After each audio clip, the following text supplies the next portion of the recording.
The problem with elevator speeches or elevator pitches is that nobody wants to be accosted in an elevator.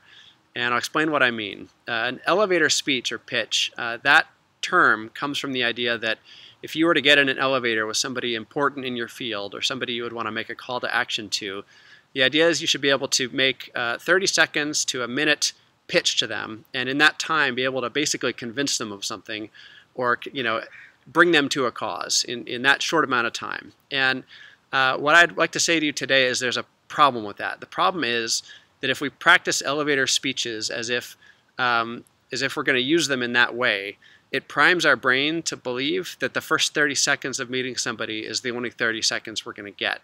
And it creates a distorted view of how to build a relationship. It actually cuts off the opportunity to build a relationship, because if you're going into an elevator and you are basically spitting all of these things at somebody, it's going to make them a little bit wary, and it's going to cut off an access point for them to get to know you.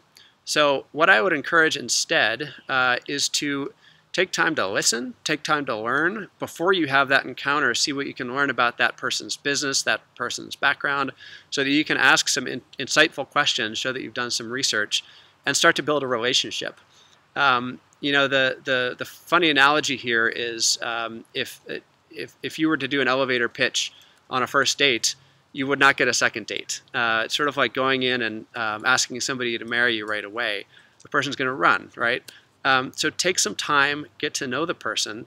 And the final point here is that an elevator speech, by its very nature, creates an imbalance of power.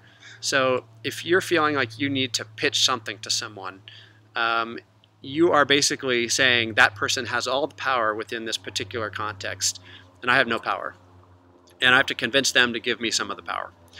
What I would encourage you to do is to think about problems and think about projects, think about ideas as two-party relationships in which both parties have equal power. You have just as much power as the person you might be talking to or pitching to, and decide for yourself that that person's got to pitch to you just as much as you have to pitch to them.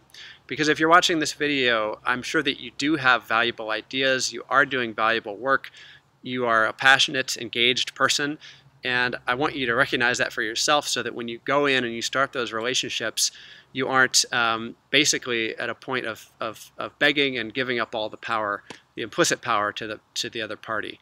So I hope this has been helpful. Don't accost anyone in any elevators, and I hope you have a great day. Thanks for watching.